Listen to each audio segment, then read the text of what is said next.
autofocus. Should sit up a bit actually. Should fix my hair. Should fix my hair up a bit. Right. Hey, there we go. Get the chat active. I should have really tweeted out about this and stuff, but oh well. Hey, we got 2 people watching. Ultimate Being says, "Oi oi, hello." Actually, I've got chocolate on my face. That's helpful. That's helpful. Professionalism doesn't exist here.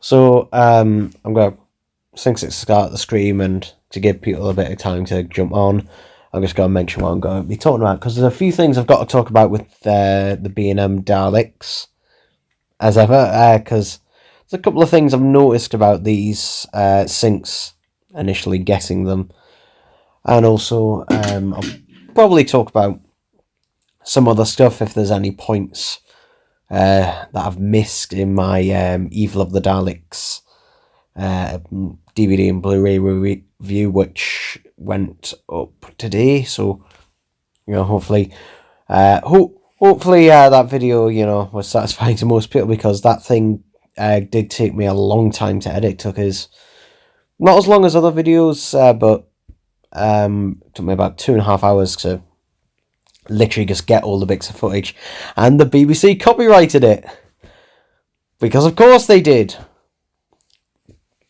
So yeah, Benjamin James Miller, have you ever listened to Fear of the Daleks? Yes, I have, and it's all right.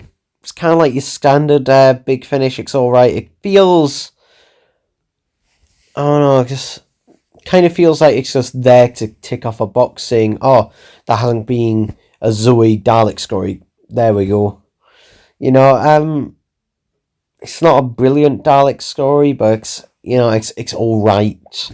I think the problem with it is that it doesn't really have enough ideas in it, because it's just one of their 1 hour plays, and their 1 hour plays can kind of go one of two ways. Either there isn't really enough to cover that hour, or there's too much in that 1 hour and it just kind of feels rushed through. And weirdly, Fear of the Daleks is kind of both. Episode 1 feels like it's, you know, deliberately holding back the Daleks and other things, and then episode 2 feels like it's completely having to rush through everything because it was holding back stuff from episode 1. So yeah, that's what I think about that.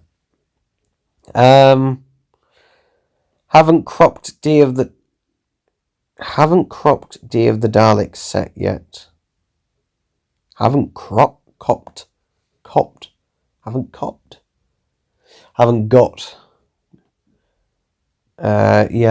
Day. So yeah, so this is probably one of my favourite Dalek releases. I really do like this one. In its gunmetal grey. So much so, that I do have 3 of them actually. I bought two to unbox and complete the army, and then I got a third to keep boxed, so that one kept sealed. The power sets, I've actually got 4 of them. I got 4 power sets, 1 to keep sealed, 3 of them to open. But as you can see, this one has been swapped. I swapped the plunger with one of the extra Supremes to basically get what should be. This is, you know, what a power Dalek should look like, apart from this silver.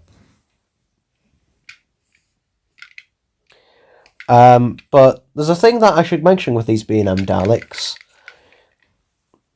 and it's here on the ball joints. You can see here, I haven't had this one very long. I've had this one 2 weeks. Now this one, because this is the... And you can see the paint is rubbing off the ball joints. You see the paint is just rubbing off them ball joints there. This is This is the one I actually reviewed. And even with that one, you can see the paint. It's just starting to rub off there and there. So yeah, I don't know what it is with this paint that they've used this time around, but yeah, the paint, because the other Dalek sets didn't have this problem, but with this one, I don't know why it is, whether it's the paint or what, but the paint on this one, particularly on the gun on this one, is just rubbing off really, really easily. In terms of... It's less noticeable on this than it is on the other one, but yeah, there's something I wanted to point out, is that basically the paint is unfortunately rubbing off the ball joints incredibly easily. So yeah, I honestly don't know why it is. Perhaps they haven't applied the paint as in fact, yeah, it's probably that. They probably haven't applied the paint as thickly as they normally do. It's probably a very, very thin layer, because it, again, it literally is, from that angle, you can really see it there. It's like completely just rubbed off. So yeah, so silver side, grey side, where the paint is rubbed off. In fact, that ball joint is nearly completely rubbed off. So yeah, that's it's a bit of an irritant. Now this one at the skirt at the front isn't too bad. Other ones, does this one have this? This one kind of doesn't. Well, you can start, I think, grab a mutant scoop one. There we go. Yes, this one you can see. So this one you can particularly see the kind of split in the middle there compared to this one. And unfortunately there's nothing that can be done about that, because it is damage to the moulding, unfortunately.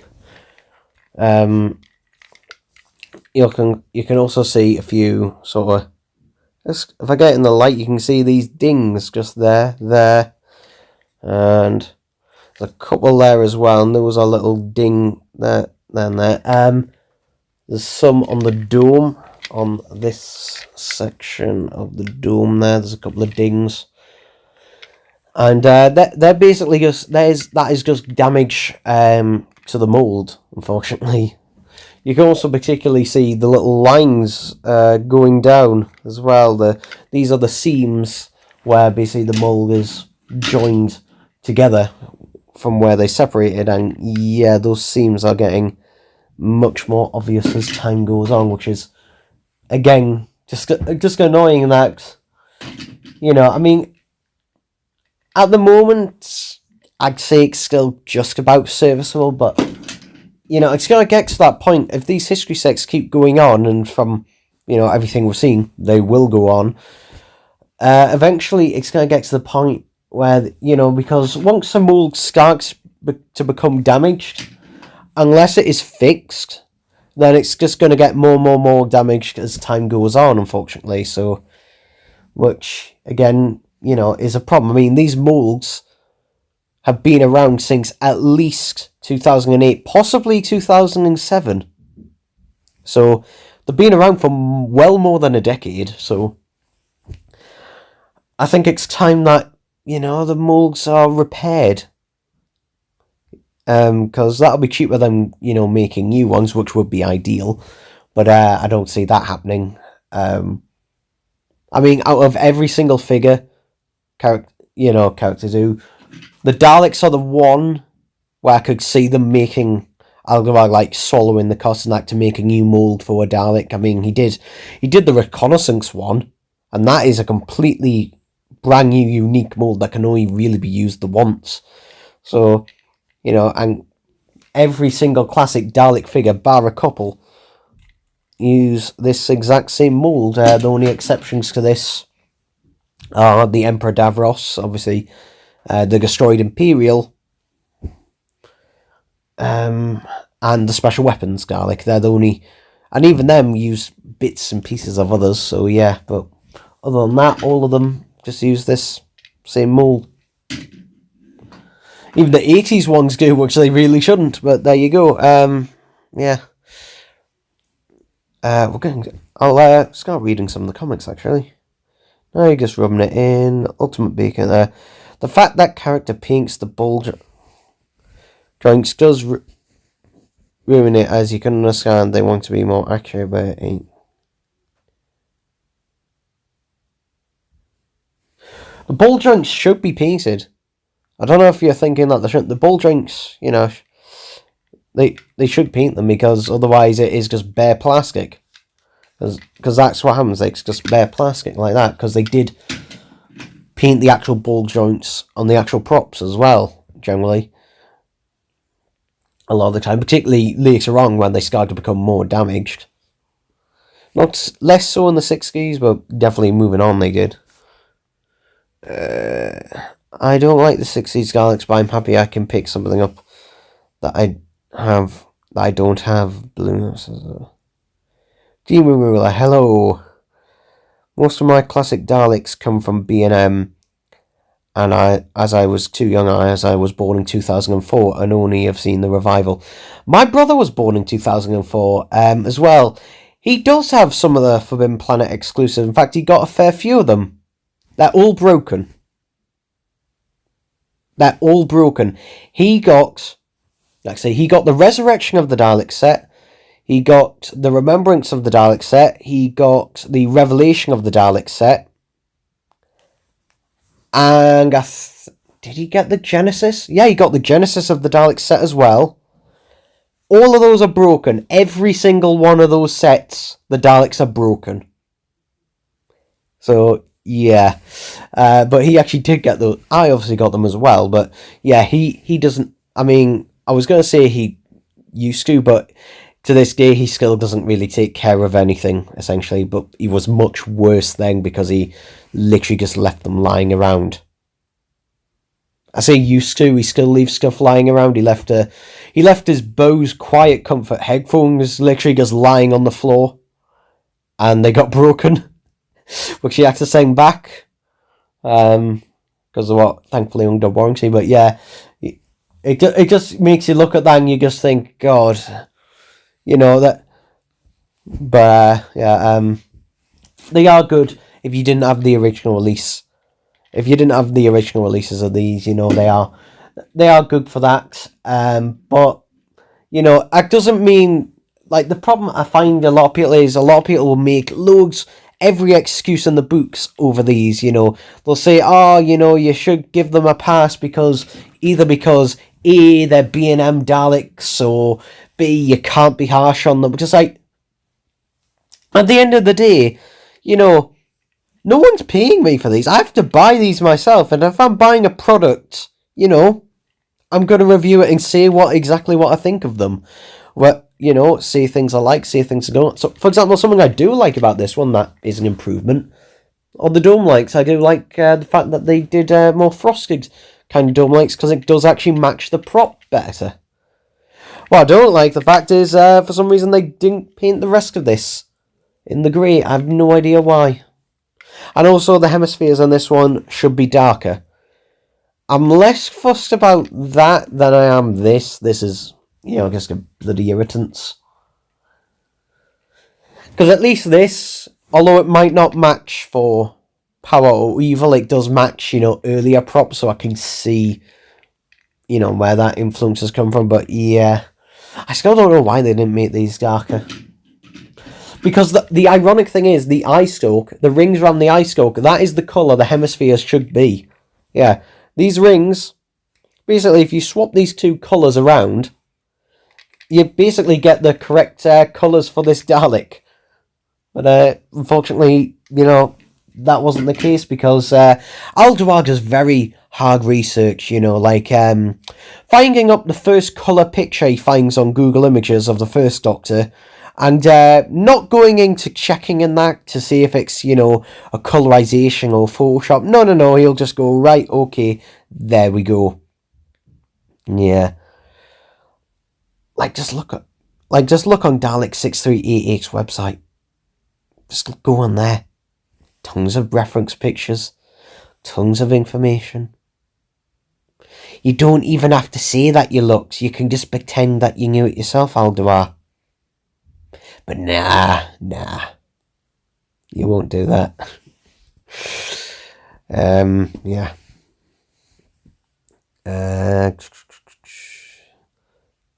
Demon Will. But now I've watched classic Doctor Who and I'm getting in all the classic ones, yeah. Weird thing for me, because I was born in 98. Because I think I saw a brief bit of the Demons before the new series actually started. But I think I was only very briefly. But, you know, the new series is when I probably started getting into it with Chris Eccleston. And the first... I've said this before on several streams, but the first actual bit of classic, in quotation marks, Doctor Who I ever got or watched was actually the 2 Dalek films. Yeah, it was the 2-disc version released in the 2006 version of the DVD, where they packaged both films in together in this silver Dalek slipcase. I remember I got that from Blackpool. Yeah, I went to the Blackpool Museum, and then we went to WH Smith, and my dad bought me that as well, and I watched it on a portable DVD player in a Premier Inn hotel. So that was the first time I saw the Dalek films, but my first proper classic DVD was Revelation of the Daleks. Yeah, and I remember the classic DVDs were... The thing is, and I'll say this to Mr. Valeska, if you think classic Doctor Who DVDs are expensive now, in the 2000s, they were much more expensive. For example, the average price of a Doctor Who DVD when they were newly released was £20 to £25. Yeah. I remember 2006, I got Genesis of the Daleks on DVD, and it was £20. £20 for Genesis of the Daleks on DVD. Nowadays, you can get it brand new for £6. I think I've seen it used for like 3 or 4. So, yeah, just like the prices now are really low. I mean, HMV have got all the Doctor Who DVDs on sale currently. In fact, even some of the Blu-rays, they had Spearhead from Space reduced to $5.99 for the Blu-ray. Which that is definitely worth a pickup. Although saying that, if you're not too bothered, I would recommend just waiting for the Blu-ray sets to inevitably come out. Just because, you know, it will include all of that and everything anyway. So yeah. Ultimate Being says, wonder if it gets to history set that covers Remembrance, because the actual skirt shape from the story, no. Basically, I mean, we've already had one Remembrance in the B&M line, which is the Imperial re-release. But I think there'll be 2 History of the Dalek sets for Remembrance. I think there will be... Because there's 4 distinct Daleks from that story. Obviously, there's the Renegade, there's the Imperial, and then there's the Special Weapons and the Supreme. So I reckon probably do 2 sets for that one. Except, knowing Alduar, he'll probably do it so one set will have an Imperial and a Special Weapons, and the other will have the Supreme and the Renegade. Just so that... Because ideally, you know, you'd like the Imperial and the Renegade to come in one set, and then the Special Weapons and the Supreme to come in the other, because then you can just army build on one of them and just get one lot of the other. But I doubt that'll be the case. There's a couple of things. The Special Weapons, when we do get to that, I would like it to be a bit more of a hybrid between the 2 releases that we've had. Because the top section of the Special Weapons Dalek is better on its sound effects version. However, the bottom section, I'd say the bottom section is better on its original release. I might have those switched around if I remember them rightly, but yeah, kind of a hybrid between the 2 of them. I won't finally give the Imperials You know, if you can't do the chrome eye, just give it that shiny silver that you love using. Give it the same silver you gave the Cybermen from Silver Nemesis from B&M. It's not black, it's not blue, it's chrome. They are chrome, you know. But you could, if you do it silver, then fair enough. Fair enough. I'll let you know, because using a lot of chrome for that, just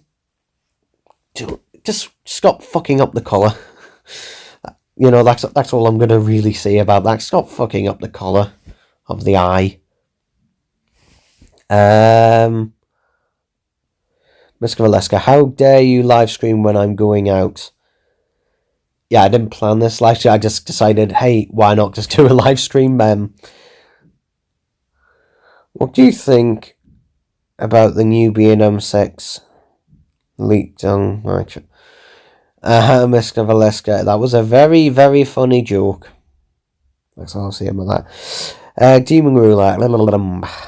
I had Genesis of the Dalek set, but it got thrown away as my parents thought I didn't play with them much because they were on display. Yeah.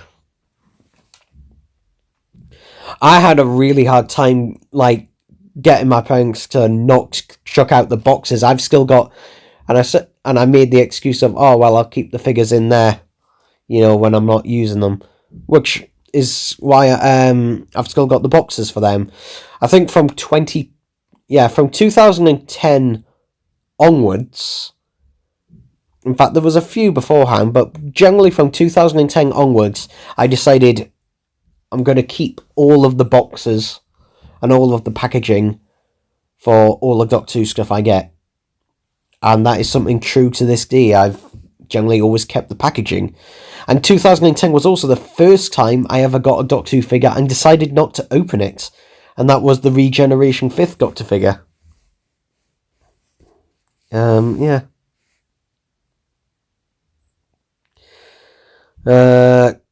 Mr. Valeska says, top 3 moments of the RTD era go. Oof.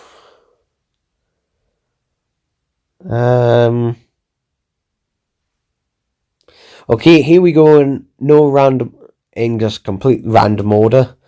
Sarah Jane meeting Davros again.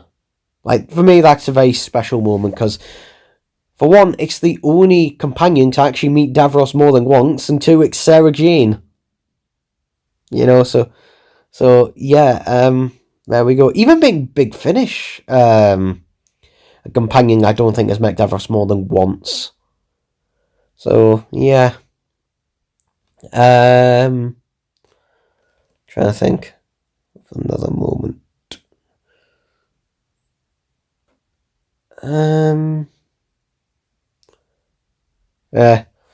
We'll come back to that. Ultimate Bacon says, remembrance for me. I had the Revelation signed by Colin Baker and Terry Malloy. Limo.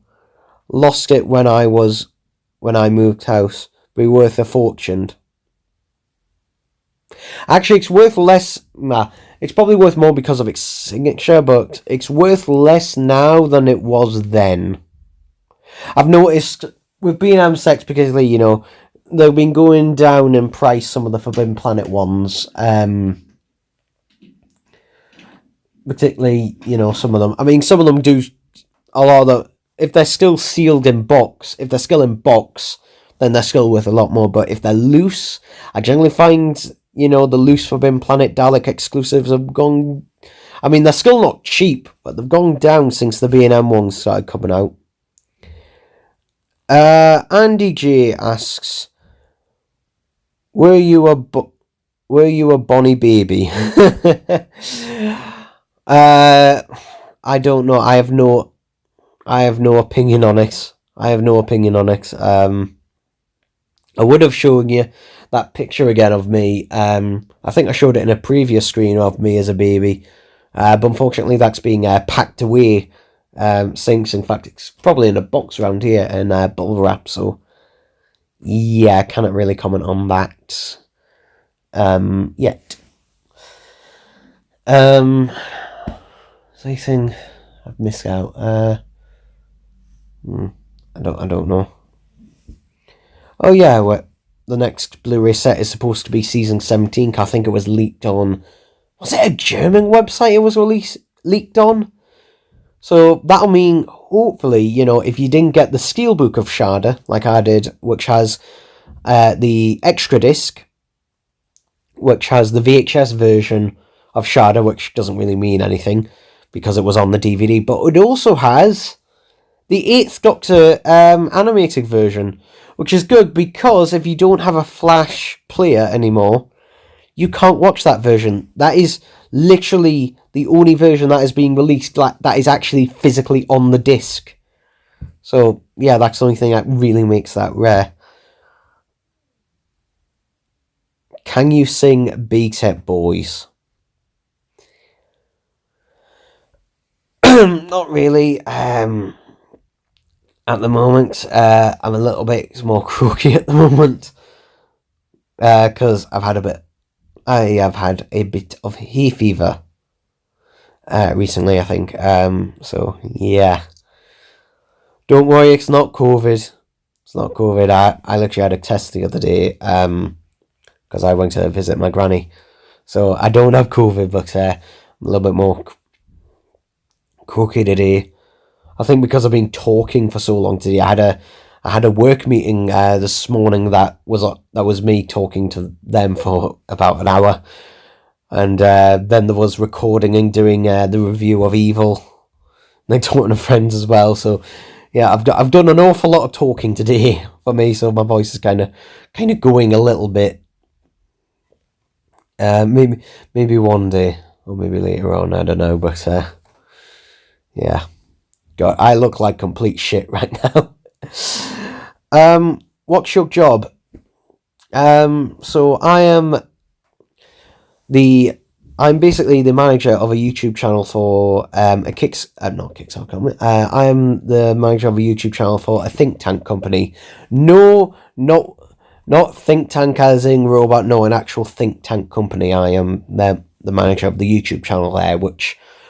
Content is not yet being released yet because I'm not actually the one creating the content. I'm just basically managing the schedules and stuff and planning stuff on when to come out. But hopefully that should be starting soon, maybe. But yeah, I've got a 6-month contract with them, which ends in January 14th.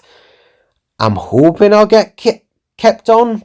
I'm hoping. The problem is it's a new company that started this year, so I think it's less of a case whether I'll be kept on. It's more of a case of will the company survive past that time. That's more of the thing, because I would like to keep this job. I do like working for them. Yeah. Ultimate Being says, yeah, that's what I meant. The signature would have upped the value in the net worth. Yeah, I mean, to me, something that's signed doesn't mean like a huge amount to me. I guess it's my generation or our generation, depending on your age. It's just like, and I'm gonna cringe as I say this, but a selfie with insert person, means more than having a signature. It's kind of replaced that. Having a picture with someone, because a signature you can get from anywhere. Signature someone you can get from anywhere, but a picture in person, and it's not that we couldn't do that beforehand. It just wasn't as nice or simple. There was an actual cost behind it, because I remember back in the early to mid 2000s, before we got a digital camera. In fact, even during the mid to kind of late-ish 2000s, we just used like cheap disposable cameras. Yeah. And then you had to go to Boots and have them develop the photos and come back in like 3 to 5 days or something like that to basically get the pictures from your holiday. And, you had to really think, is this worth taking a picture of beforehand? Because you only had like, I think it was 24 or possibly 36 you know, pictures in a roll of film. So yeah, you have to really, really, really think about that. And yeah. Whereas nowadays, you know, I take pretty much most of my pictures on my phone. Obviously, I've got my proper camera for that, but still, yeah. I wish I'd have had a video camera when I went to the Blackpool Doctor Who Museum, because, you know, if I went there, God, I'd film everything. I mean, to be honest, I did that with Neil Coleman's history, Neil Coleman's Museum of Classic Sci-Fi. There we go. I have filmed everything in there. I haven't released all the footage because I still want people to go there, which is why I haven't just released it all. He didn't ask me to do that. In fact, he actually gave me the go ahead to just put it all out there, but I said no, I'll just show some of it, a little bit of a tease, but I do have the entire thing. It's basically, you know, a document thing. It kind of shows the history of the place as well, because the Museum of Classic Sci-Fi, Neil, is actually changing it a bit at the minute. He's putting in one of the mummy heads from Pyramids of Mars in there, and he's going to be basically changing, you know, a bit to try and create a bit more space, because there isn't much space. I will say this: if you're in a wheelchair, you won't be able to go in, because a wheelchair will not fit through there. Because there's like some of the bits in that museum is like 1.5 feet for you to walk through. So yeah, that'd be the only thing. If you're in a wheelchair, you're kind of fucked, you know. Unfortunately. Blah, blah, blah, blah, blah. Ultimate Bacon asks, you an Xbox guy or PlayStation wipe? I've got PlayStations. My brother has recently switched, yeah. Because my brother, he had an Xbox 360, then he had an Xbox One, and this year he switched to a PS4. Not a PS5, a PS4. And he paid £260. I got my PS4 in 2016. I got the slim PS4, which is the same one he had. I got it brand new, £120. That was back in 2016. So he paid more than double for me in 2021. Oh. But I'm not really a gamer. I will get a PS... I've said this before, but I will get a PS5 at some point. But ironically, the most tempting thing now for me to get a PS5 is the new SpongeBob game from THQ Nordic that is being announced. I can't remember what it is. It kind of looks a bit like Ratchet and Clank Rift Apart, actually. It looks a bit like it's trying to take on that concept. But I will get one day, probably when the Slim or the Pro, because the Pro has been, hinted at, comes out, or if simply the prices will eventually go down when they actually, the shortages of the microchip shortage ends. I'll have to end one day, because otherwise we're kind of fucked. And also, in basically any technology, phones, tablets, TVs, etc., will use silicon chips. Just gotta find the right fanbase limo. Odd Bandicoot 96. What did you think of the evil animation?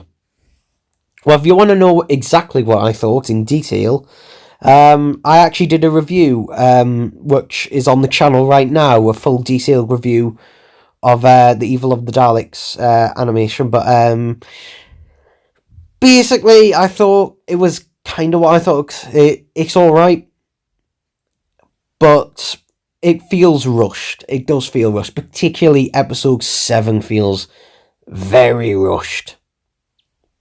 In fact, I do happen to know for a fact episode 7 was in fact rushed. I think episode 7 was like done in a week or 2 weeks. But yeah. it's alright, but I really wish Big Finish created had got that one rather than Galaxy 4, because, you know, Gary Russell, he has his faults, but at least Gary Russell would have made sure, you know, he would have put in the effort to make it the best it could possibly have been, you know, whether you like that or not. But it's like, he would have definitely put the effort. Anne-Marie Walsh, complete opposite. She will cut corners, cut costs, cut time, anything to make sure, you know, it gets to that deadline and is under the budget. Which is the only reason I think the BBC keep hiring her. Even though she keeps saying she doesn't want to do it. It's weird, that, isn't it? And every time she keeps saying, oh, this will be my last one, I'm going to leave. And she never bloody does. Andy G, what do you expect from the new Russell T Davies era? Well, I'm not sure, because it depends whether he's actually truly going to do something completely new or not. I think it will be definitely different from, like, his initial era, but I don't think it'll be, like, a million miles away. Because the most recent thing I've seen of his is Years and Years, which is really good, actually. You should watch it. It's still on BBC iPlayer. I watched it earlier this year. I haven't seen It's a Sin, and I probably won't because I'm not really interested. But Years and Years, I did particularly enjoy, so I don't know what it'll be like, but I do know, you know, it'll probably have some much more, like, interesting characters, like actual characters. So yeah, that's basically the thing I'll say about it. You know, it will definitely have one better writing. I mean, I know it's not a high. I know, you know, we've got nowhere to go from the Shitnell era, but it'll definitely have better writing. It'll be interesting to see what the production looks like, because obviously this one's going to be done by Bagwolf Productions, which is done by Julie Gardner. So it'll be interesting to see what Doctor Who's gonna, you know, what it's gonna look like. I'm hoping it's not going to be heavily reliant on CGI, because that's what the Chibnall era seemed to do. Because like, use CGI even when you have a practical effect. Use CGI. I'm hoping it's going to go back to using more practical effects, because, you know, a practical effect, even if it's a bag one, you can still appreciate in some regard. Bag CGI just looks like bag CGI. At the end of the day, no matter how much work or effort went to it, bag CGI just looks like bag CGI. So yeah, no more CG Daleks when you don't need to use a CG Dalek either. Like, honestly, everyone went. I remember the day after Resolution on the Daleks, everyone was going on saying, "Oh, those CG Daleks look great." One, they didn't look that. I thought they looked a bit shit. And two, why use a CGI Dalek when you could have used the actual proper, just green screened it in? I mean, that's what they did in the Russell era. That's what they even did in the Moffat era as well. So, yeah, just like, don't use CGI unless it's necessary. You know, or if it's a choice between using CGI or practical, always go practical. It always looks better.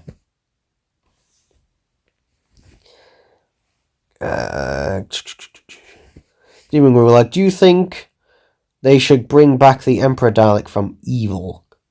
I would like to see the Emperor Dalek return, not necessarily the Evil design, because I do like the 2005 Emperor.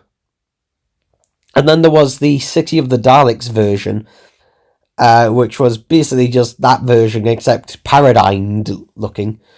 I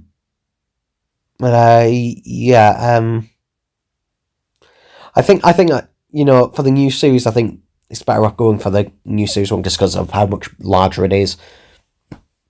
And the actual model of that actually still exists. In fact, I've seen it, I've touched it actually, because it used to be at the Got 2 Expedition Experience even. There we go. So, you know, that is hopefully safely in storage somewhere.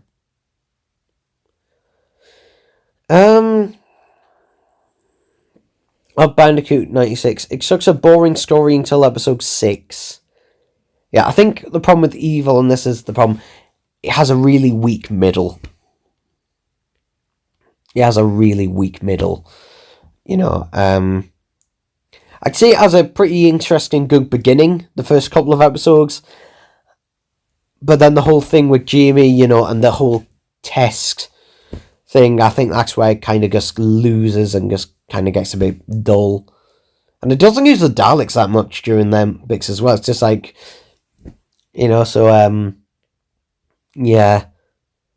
Yeah, but episodes, as you say, episodes 6 and 7 are fantastic. So, kind of makes up for in that regard. It's one of them stories where it's just like, it's a 7-parter, and it really didn't need to be a 7-parter. Like, Power works perfectly as a 6-parter, in my opinion. You know, it flows really nicely throughout. Evil, not so much. It does feel like it is dragging in the middle. Ultimate Bacon, bro, you can't even play Halo. Ha ha ha. I have never played Halo. I've had no desire to ever play Halo. Nah, that's mental for PS4 when it's going next gen gets dropped. Yeah, well. There you go. The Doctor 11. Let's hope the BBC wipe the animation too, lol. No. Well, even if they did, I've got a copy. In fact, I've got a better version because mine's 16:9 black and white. Yeah, so mine doesn't cut off anything.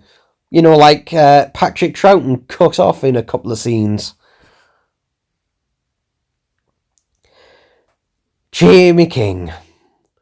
What do you think we'll get next? Wait, what do you think we will get in the RTH? I don't know what that means. RTH. What do you think we will get in the Earthshock set? A cyber leader. We will get an android. Because it is literally just the repeat. Since they've done the Wascon Warrior robot, that is just going to be repainted black to become the android, one of the androids from Earthshock. Then, what will be the other figure? Will it be another Cyberman, which I'm hoping, but I'm doubtful since there's one in the 5 Doctor set. Although they would be different because of a couple of different things. For example, the boots are different. But I imagine it's probably either going to be a 5th Doctor figure, maybe an Adric, maybe, possibly, but yeah. I wouldn't get you know, we'll see. We'll see. But yeah.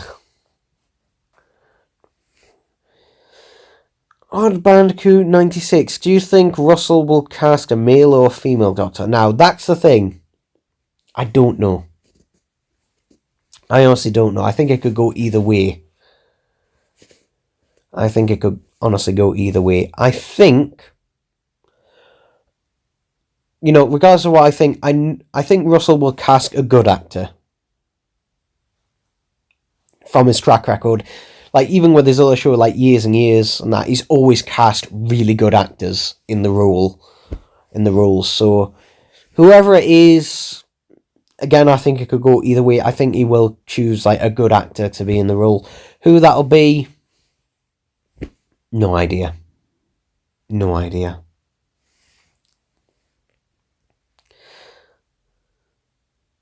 The Dr. 11 says, they cropped it because Pac's not a woman.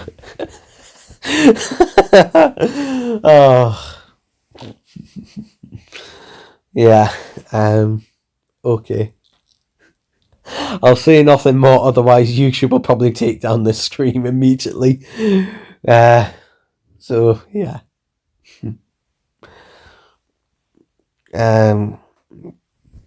Something else I was going to say, and I can't bloody remember off the top of my head. I know as soon as this stream is done, I'm getting a drink, because I'm dead, you know, my throat is dead dry. Of Bandicoot 96, if you could pick Dr. 14, who would you choose? Oh, I've been asked this. I don't know. I don't know.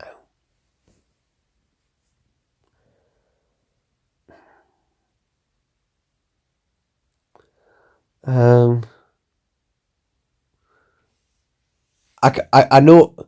I remember there was a meme of this, and this was pretty funny. But there was a meme going around just like, "Oh, Big Nasty as the Doctor and David Mitchell as the Master." Admittedly, that would be entertaining. That should be a comic relief special, because that admittedly would be entertaining. But yeah, I don't know. I don't know. My brain is just kind of switched off right now, so I don't know. The Doctor 11 asks, you think your throat is dry? Ain't got nothing on me. Yes, because you've got COVID. And that's not me joking. The Doctor 11, he actually does have COVID. Demon Ruler, I hope they pick someone with brown eyes and brown hair so I can cosplay it, because at the moment I can only do 10. I am cosplaying as Colin Baker because I am overweight and I've got blonde hair. So there we go. In fact, I could even see him cosplaying as Colin Baker on Blue Peter from 1986 because of the beard.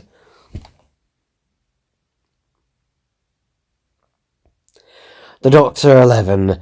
Ian Levine should be number 14. Okay.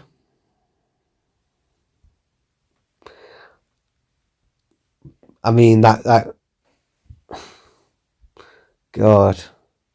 Just imagine Ian Levine as the Doctor. Jesus Christ. Oh, Bandicoot 96. Was you a fan of the first Russell era? Yeah. I mean, for me, I grew up with that. I grew up for that, and I've always, it's always brought back a bit of nostalgia when watching it.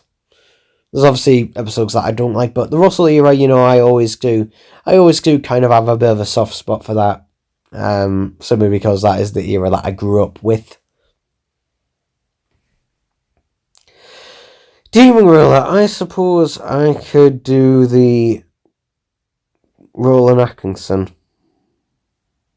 Oh yeah. Jamie King. Do you think the animations will continue after the semi-confirmed Abominable Snowmen? So, from what we know, obviously Galaxy 4 is coming out. Abominable Snowmen is pretty much, kind of officially leaked because of Eagle Moss, because they did leak Evil of the Daleks and Abominable Snowmen.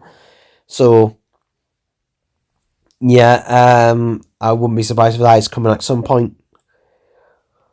It worries me if it's the 3D animation team from Web of Fear, if that is the case, but hoping and praying it's not the case. I'm hoping the BBC looks and goes, okay, that was a really bad backlashing, not to do it again. But then again, it's the BBC, they couldn't give less of a shit. But I imagine so. Here's one of two scenarios. If it still has been considered a success for BBC America, they will fund more. However, if BBC America don't decide to fund them, what I think will probably happen, and this will be unfortunate, but I think if the BBC has to fund it themselves, they either will just decide not to do it anymore, but more than likely they'll probably get that 3D animation team, the motion capture animation team, to do more, because basically they can be done extremely cheaply and also pretty quickly as well, because it's motion capture essentially. So yeah, that's what I think will possibly happen. I reckon probably BBC America will probably fund more, but probably won't do as big of an order. They'll probably do just one, a few. like, as impractical as it is, I can see BBC America funding Dalek's master plan before they fund something like, even like Marco Polo. Because Marco Polo's a lot of a harder sell, you know, for a more general audience. Like, Dalek's master plan, it might be 12 episodes, so it might take longer than that to do, and as a result, obviously be more expensive, but they know that would sell. Daleks, basically, Daleks equal money. Why do you think B&M, you know, sell Daleks? Because essentially, the reason that there's two packages again, that essentially, you know, they'll be making a loss on just one, but the fact that they sell so many is how they make the profit. A profit, not the... so, yeah. The Dr. 11, would you agree 18 months is too long to wait to bring back the Doctor? Don't hesitate. Oh, I see what you're getting at there. Well,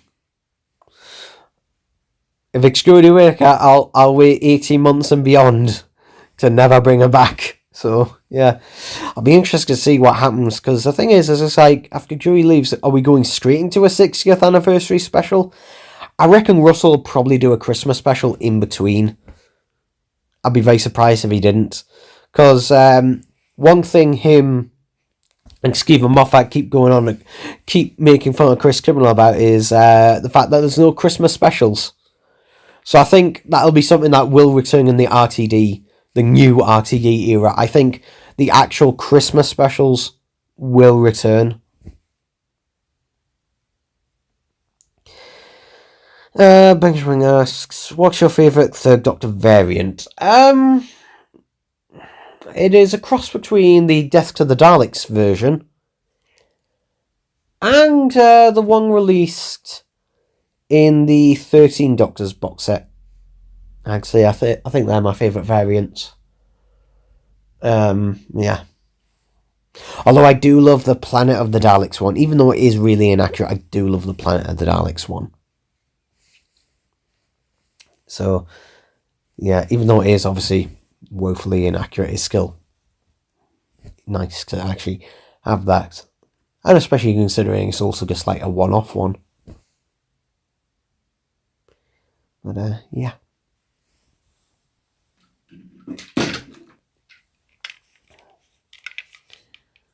I am gonna run. So, what I'm going to do now is allow yous to actually put some more comments on the thing. I'm going to run to the kitchen, make myself a drink because I'm dead thirsty. So yes, I shall be back in a second.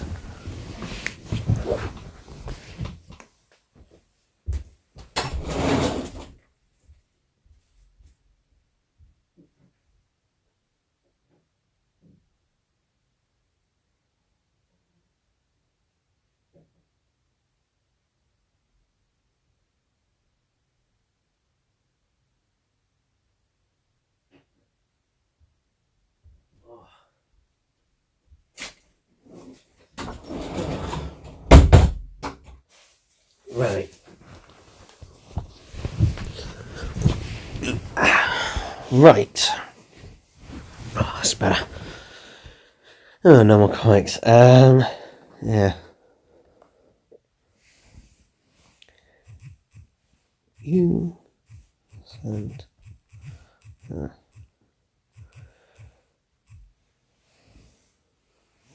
Before. Right.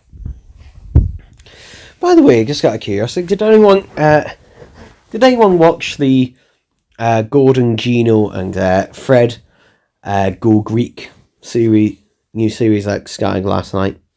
Yeah.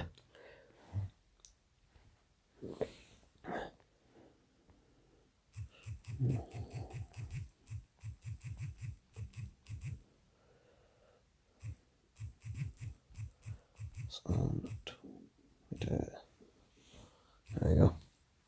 Like that, yeah.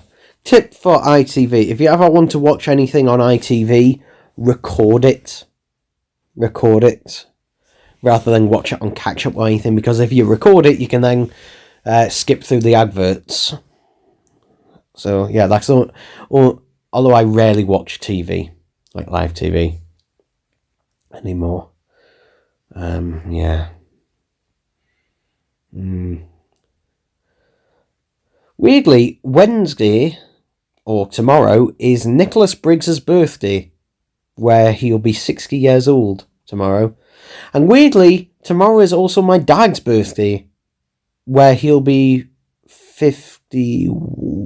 Yeah, he'll be 51 years old. And also, tomorrow is also the Dr. 11's mother's birthday. I don't know how old she'll be. Yeah.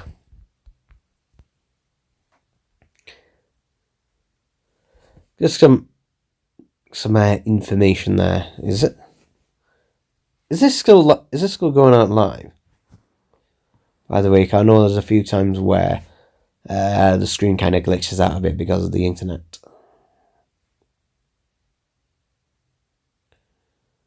Well, can anyone tell me, is this still live?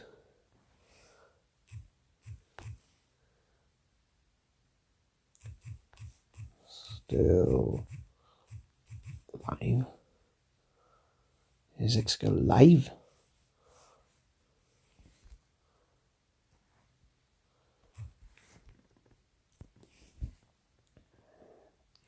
Because if no one else has got anything to ask or say, then and here's the point where I say, and obviously I'll wrap things up. But yeah, you can literally ask me absolutely anything. It doesn't have to be Doctor Who related or anything. It can literally be absolutely anything off the top of your head. And if it's something weird or cringy, then absolutely say it, because they're much more fun. They're much more fun. Yeah. You could ask me a would you rather or something like that. Those are always a good thing, aren't they? So come on. Again, I don't know if this is live at the moment, because normally I switch between them, but I'm actually on my tablet for this one.